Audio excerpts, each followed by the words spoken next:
ஓம் சாந்தி. 5/11/2025 சாக்கார முரளி.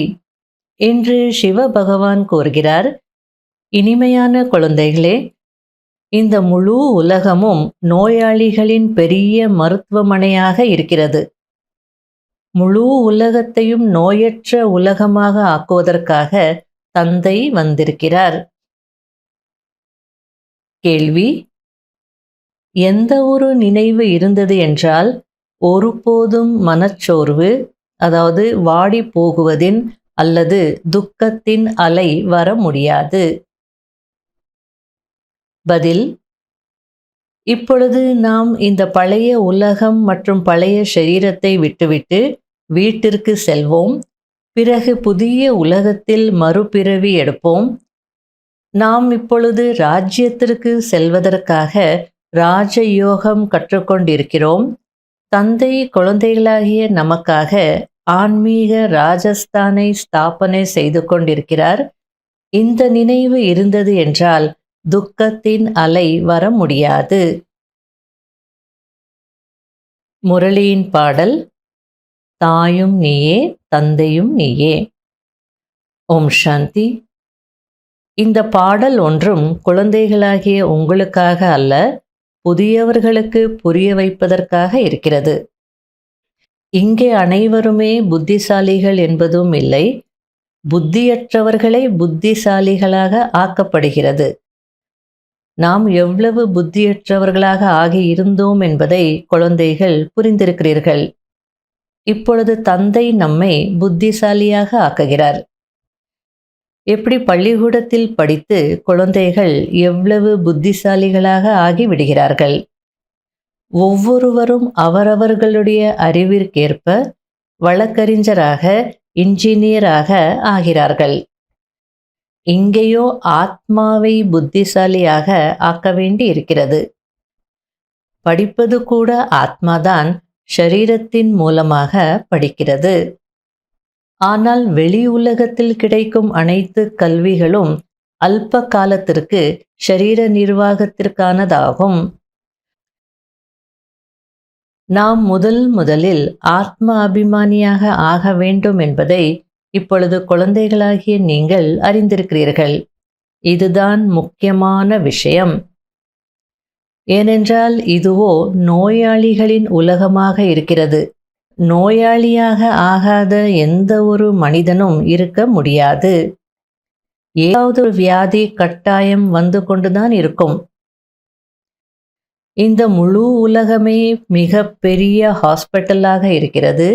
இதில் அனைத்து மனிதர்களும் தூய்மையற்றவர்களாக, நோயாளிகளாக இருக்கிறார்கள். ஆயுள் கூட மிகவும் குறைவாக இருக்கிறது. திடீரென்று மரணத்தை அடைந்து விடுகிறார்கள். காலனின் பிடியில் வந்து விடுகிறார்கள். இதையும் குழந்தைகளாகிய நீங்கள் அறிந்திருக்கிறீர்கள். குழந்தைகளாகிய நீங்கள் பாரதத்திற்கு மட்டுமல்ல, முழு உலகத்திற்கும் மறைமுகமாக சேவை செய்கிறீர்கள். முக்கியமான விஷயம், தந்தையை யாரும் அறியாமல் இருக்கிறார்கள்.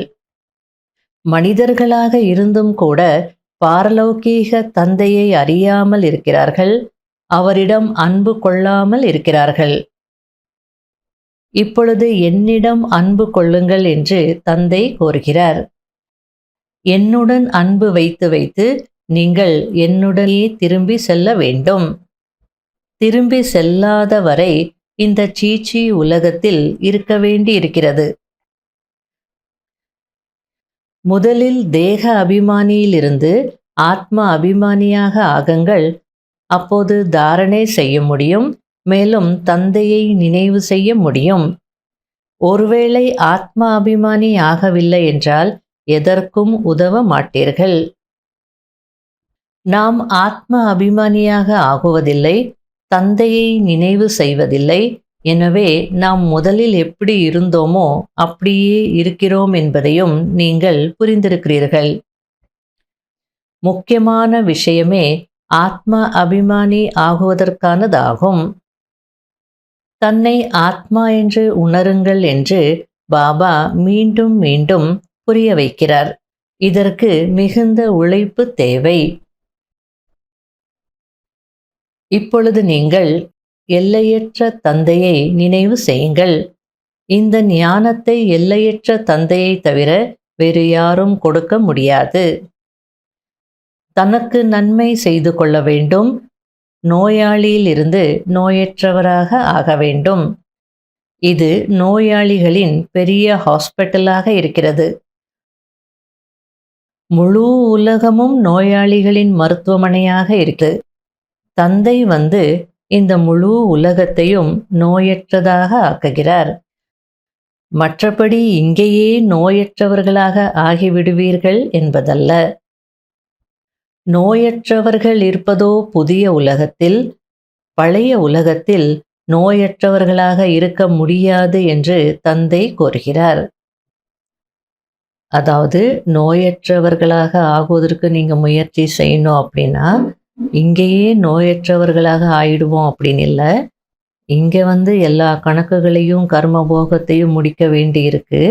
எல்லாம் முடிச்சுக்கிட்டோம் அப்படின்னா சத்தியுகத்தில் நோயற்றவர்களாக இருக்க முடியும் அப்படின்னு சொல்கிறார். நோயற்றவர்கள் இருப்பதே புதிய உலகத்தில். ஆனால் இங்கே நம்ம நோயற்றவர்களாக ஆகிறதுக்கு முயற்சி செய்கிறோம். ஜெகதீஷ் பாய்க்கு வந்து ஜாண்டிஸ் இருந்தது, லிவர் வேலை செய்யல. கடைசி நேரத்தில் இப்போ ரொம்ப கஷ்டப்பட்டார். ஒரு பக்கம் வந்து குளுக்கோஸ் ஏறிட்டே இருந்தது, ஐவி போயிட்டே இருந்தது. இன்னொரு பக்கம் வாமிட்டு. ஏன்னா அந்த டேஸ் இருந்தது, லிவர் வேலை செய்யலைன்னா வாமிட்டாக வந்துட்டுருக்கும். ரொம்ப வாமிட்டாக வந்துட்டு இருந்தது. அப்படி இருந்தது அவருடைய கடைசி நிலை. எல்லாரும் நினைப்பாங்க, இவர் வந்து எவ்வளோ பெரிய ஆத்மா, மகான் ஆத்மா. பாபாவே இவரை வந்து சஞ்சய் அப்படின்னு கூப்பிடுற அளவுக்கு அவ்வளோ உயர்ந்த ஆத்மா. எத்தனை லிட்ரேச்சர். பொதுவாக ஒரு புக்கோ 2 புக்ஸோ இல்லை 10 புக்கு எழுதுறதுக்கு எவ்வளோ வந்து எனர்ஜி தேவைப்படும். எவ்வளோ கஷ்டம். பேசலாம், எவ்வளோ வேணாலும் லெக்சர் பண்ணலாம். ஆனால் ஒரு புக்கு எழுதுறதுன்றது அது எவ்வளோ பெரிய விஷயம். அந்த மாதிரி நம்மக்கிட்ட இருக்கிற லிட்ரேச்சர் எல்லாமே அவர் எழுதுனது தான். அதுலேயும் சில புக்ஸ் எல்லாம் பயங்கரமான ஒரு புக்ஸு தான். ட்ராமா பற்றி எல்லாம் வந்து எழுதியிருக்கிறாரு. அதில் 2 வால்யூம் எல்லாம் எழுதியிருக்காரு. எவ்வளோ பெரிய பெரிய வால்யூம்ஸ் எல்லாமே. இவ்வளோ எல்லாம் செய்திருக்கார். விங் சர்வீஸாக இவர் தான் கண்டுபிடிச்சது. இவர் மூலமாக தான் பாபா அதை செய்தார். ஆகையில இன்னைக்கு எவ்வளோ நல்ல விங் சர்வீஸ் எல்லாம் நடந்துகிட்ருக்கு. இருந்தாலும் ஏன் இவருக்கு இந்த மாதிரி நிலைமை அப்படின்னு வந்து எல்லாரும் நினச்சாங்க. ஆனால் பாபாவுடைய மெசேஜில் எல்லாமே தெளிவாயிடுது. அப்போ பாபா என்ன சொன்னாரன்னா, இந்த குழந்தைக்கு வந்து எவ்வளோ வந்து ஞானத்தில் ஆன்மீகத்தில் ஆர்வம் இருந்ததோ அவ்வளவு தன்னுடைய சரீரத்தின் மீது அக்கறை இல்லாமல் இருந்துட்டாரு. சரீரத்தை கவனிக்கலை அப்படின்னு சொன்னார். ஒரு பாயிண்ட். இந்த குழந்தையினுடைய ஆசை என்ன அப்படின்னா, நாம் வந்து தர்மராஜ்புரியில் தண்டனை அடையக்கூடாது, தந்தை முன்னாடி போய் குற்றவாளி கொள்ள நிற்கக்கூடாது அப்படின்ற அந்த எண்ணம் இருந்தது. ரொம்ப உறுதியாக இருந்தார் அந்த விஷயத்தில். ஆகையால் இங்கேயே எல்லாம் செட்டில் பண்ணணும்னு நினச்சார். ஆகையால் எல்லாம் இங்கேயே கிளியர் ஆயிடுச்சு. அவருக்கு தர்மராஜ்புரியில் தண்டனை இல்லை அப்படின்னு பாபா மெசேஜில் சொன்னார். ஆகையால் பாபா சொல்லியிருக்கிறாரே, நோயற்றவர்களாக ஆயிடுவீங்கன்னு சொல்லி. ஆனாலும் நமக்கு நோய் வருது. சரி, நமக்கு விடுங்க, நாம் ஒன்றும் பாபா சொல்கிற மாதிரி கரெக்டாக முயற்சி செய்யலை. ஆனால் பெரிய பெரியவங்களுக்கு இந்த நிலைமை இருக்கே அப்படின்னு நினைக்கக்கூடாது. ஒரு தந்தையை தான் சத்தியமானவர் என்று சொல்லப்படுகிறது. தந்தை எப்படி சத்தியமானவர் என்பது கூட பாரதவாசிகளுக்கு தெரியாது. அவர்தான் சத்தியமான கண்டத்தை ஸ்தாபனை செய்கிறார். எதையும் புரிஞ்சுக்கிறது இல்லை. சத்தியம், சிவம், சுந்தரம் அப்படின்னு வந்து பாடம் மட்டும் செய்கிறாங்க. அவர் சத்தியமானவர், அழகானவர், சத்தியமான உலகத்தை படைக்கக்கூடியவர், மனிதர்களை அழகான தேவதைகளாக ஆக்கக்கூடியவர். இதெல்லாம் யாருக்கோ தெரியாது. ஆனால் மகிமை மட்டும் செய்கிறாங்க. மனிதர்களோ சந்திரன், நட்சத்திரங்கள் ஆகியவற்றின் பக்கம் செல்வதற்காக பிரயாணம் செய்கிறார்கள். அதில் எந்த நன்மையும் இல்லை என்பதை இப்பொழுது நீங்கள் அறிவீர்கள். இந்த விஷயங்களினால்தான் விநாசம் நடக்கும். மற்றபடி இவ்வளவு உழைக்கிறார்களே, இவை அனைத்தும் வீண்தான். அறிவியல் மூலம் என்னென்ன உருவாக்கப்படுகிறதோ அவை அனைத்தும் எதிர்காலத்தில் உங்களுக்கு தான் உதவப் போகிறது என்பதை நீங்கள் அறிவீர்கள். இந்த நாடகம் உருவாக்கப்பட்டிருக்கிறது. எல்லையற்ற தந்தை வந்து கற்பிக்கிறார். எனவே எவ்வளவு மதிப்பு வைக்க வேண்டும்? நல்ல முறையில் படித்து பாஸ் ஆகி விடுங்கள் என்று ஆசிரியர் கட்டளையிடுவார். கட்டளைப்படி நடக்கவில்லை என்றால் ஃபெயிலாகி விடுவீர்கள். ஞானம் மிகவும் சுலபமானது என்று தந்தை கூறுகிறார். இது தூய்மையாகுவதற்கான ஞானம், முக்தி, ஜீவன் முக்தியில் செல்வதற்கான ஞானம். இதை தந்தைதான் கொடுக்க முடியும். ஆகையால தந்தையின் மீது அவ்வளோ அன்பு இருக்கணும், அவ்வளோ மதிப்பு இருக்கணும்னு சொல்றார். வேற யாரும் நமக்கு இது சொல்லித்தர முடியாது. ஒவ்வொருவரும் அவரவர்களுடைய புத்திக்கேற்ப புரிய வைக்கிறார்கள். யார் எப்படி தாரணை செய்கிறார்களோ அவ்வாறே புரிய வைக்கிறார்கள். நல்லது. இனிமையிலும் இனிமையான தேடி கண்டெடுக்கப்பட்ட செல்ல குழந்தைகளுக்கு மாத் பிதா பாப் தாதாவின் அன்பு நினைவுகள் மற்றும் குட் மார்னிங். ஆன்மீக குழந்தைகளுக்கு ஆன்மீக தந்தையின் நமஸ்காரம். கடைபிடிக்க வேண்டிய முக்கியமான சாராம்சம். முதல் பாயிண்ட், எப்படி தந்தை எப்போதும் ஆத்ம அபிமானியாக இருக்கிறாரோ அதேபோல் ஆத்ம அபிமானியாக இருப்பதற்கான முழுமையிலும் முழுமையான முயற்சி செய்ய வேண்டும். ஒரு தந்தையை மனதார அன்பு செய்து செய்து தந்தையுடன் கூடவே வீட்டிற்கு செல்ல வேண்டும். இரண்டாவது பாயிண்ட், எல்லையற்ற தந்தையின் மீது முழுமையிலும் முழுமையான மதிப்பு வைக்க வேண்டும். அதாவது தந்தையின் கட்டளைப்படி நடக்க வேண்டும். தந்தையின் முதல் கட்டளை, குழந்தைகளே நல்ல முறையில் படித்து தேர்ச்சி அடையுங்கள் என்பதாகும். இந்த கட்டளையை ஏற்று நடக்க வேண்டும். வரதானம், சக்திசாலி சேவையின் மூலம் பலமற்றவர்களுக்குள் பலத்தை நிரப்பக்கூடிய உண்மையான சேவாதாரி ஆகுங்கள். உண்மையான சேவாதாரியின் வாஸ்தவமான விசேஷ தன்மை பலமற்றவர்களுக்குள் பலத்தை நிரப்புவதற்கு நிமித்தமாகுவதாகும். சேவையோ அனைவரும் செய்கிறார்கள். ஆனால் வெற்றியில் வித்தியாசம் காணப்படுகிறது என்றால் அதற்கான காரணம் சேவையின் சாதனங்களில் சக்தி குறைவாக இருப்பதாகும். எப்படி வாளில் கூர்மை இல்லை என்றால் அது வாளிற்கான சேவை செய்யாது. அதுபோல் சேவையின் சாதனங்களில் ஒருவேளை நினைவின் கூர்மை இல்லை என்றால் வெற்றியும் இல்லை. எனவே சக்திசாலி சேவாதாரி ஆகுங்கள். பலமற்றவர்களுக்குள் பலத்தை நிரப்பி குவாலிட்டியான ஆத்மாக்களை வெளிக்கொண்டு வாருங்கள். அப்போதுதான் உண்மையான சேவாதாரி என்று சொல்லப்படுவீர்கள். ஸ்லோகன், ஒவ்வொரு சூழ்நிலையையும் பறக்கும் கலைக்கான சாதனம் என்று புரிந்து கொண்டு சதா பறந்து கொண்டே இருங்கள். அவ்யக்த சமிகை. பொதுவாக அஷரீரி ஆகுவது சுலபம்தான். ஆனால் ஏதாவது விஷயம் முன்னால் வரும்போது, அதாவது பிரச்சனை முன்னால் இருக்கும்போது நினைத்தீர்கள் அஷரீரி ஆகிவிட்டீர்கள் என்று இருக்க வேண்டும். அதாவது பாபா என்ன சொல்லிட்டு இருக்கிறார் அப்படின்னா, எந்த விஷயமும் இல்லை, எந்த பிரச்சனையும் இல்லை, அப்போ நீங்கள் அஷரீரி ஆகுறீங்க, இல்லைன்னு சொல்லலை. ஆனால் பிரச்சனைகள் வரும்போது, விஷயங்கள் வரும்போது அஷரீரி ஆகணும் அப்படின்னு நினைக்கணும், உடனே அஷரீரி ஆயிடணும். அப்படி உங்களுடைய பயிற்சி இருக்கணும். அதற்கு நீண்ட கால பயிற்சி தேவை. யோசிப்பது மற்றும் செய்வது இரண்டும் ஒரே நேரத்தில் நடைபெற வேண்டும். சைமல்டேனியஸாக நடக்கணும். யோசிச்சிங்க உடனே அந்த நிலை அடைஞ்சிட்டீங்க, அப்படி இருக்கணும். அப்போது கடைசி பேப்பரில் பாஸாக முடியும். ஓம் சாந்தி.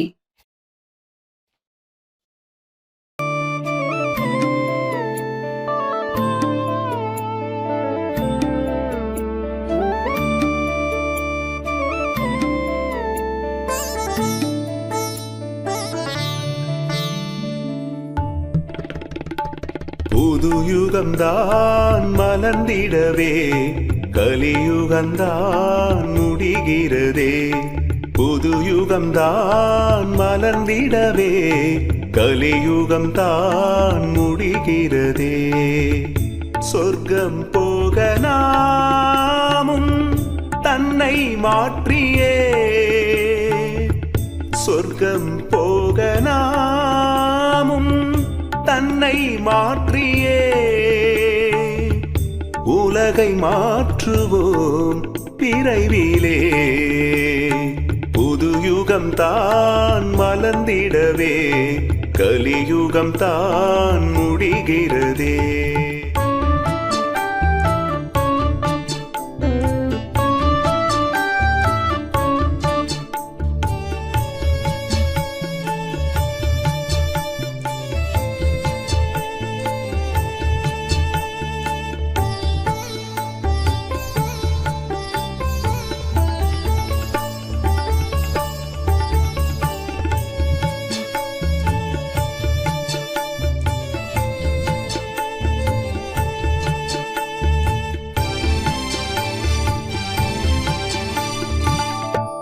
பல வழியில் மாயை நம்மை தடுத்து விட துடித்திடுமே.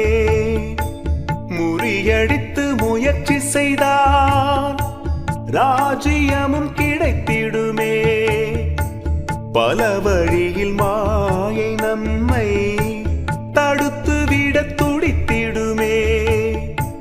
முறியடித்து முயற்சி செய்தால் ராஜ்யமும் கிடைத்திடுமே. ஞானம் கேட்கையில் வந்ததே சுகம், தாரணைகளே அனுபவம் தரும். சேவையில் தான் தன்னுடைய நிலை தெரியும். சொர்க்கம் போக நாமும் தன்னை மாற்றியே உலகை மாற்றுவோம் விரைவிலே. புது யுகம்தான் மலர்ந்திடவே கலியுகம்தான் முடிகிறதே.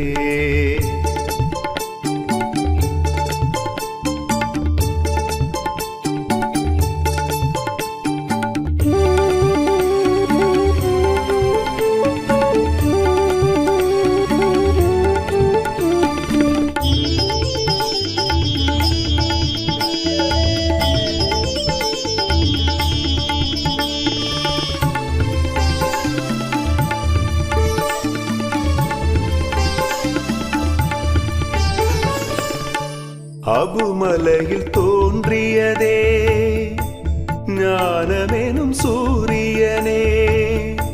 சூரியனும் உதித்ததனால் இருள் உலகம் விழித்திடுமே.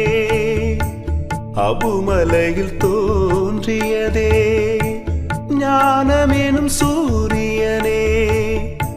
சூரியனும் உதித்ததனால் இருள் உலகம் விழித்திடுமே. நாளும் பூமியில் செய்த தீவினை தீர்க்க வேண்டுமா? தந்தையை நினை, அவர் நினைவில் இருப்பதனால் உயரும் நிலை. சொர்க்கம் போக நாமும் தன்னை மாற்றியே சொர்க்கம் போக நாமும் தன்னை மாற்றியே உலகை மாற்றுவோம் விரைவிலே. புது யுகம்தான் மலர்ந்திடவே கலியுகம்தான் முடிகிறதே. புது யுகம்தான் மலர்ந்திடவே கலியுகம்தான் முடிகிறதே.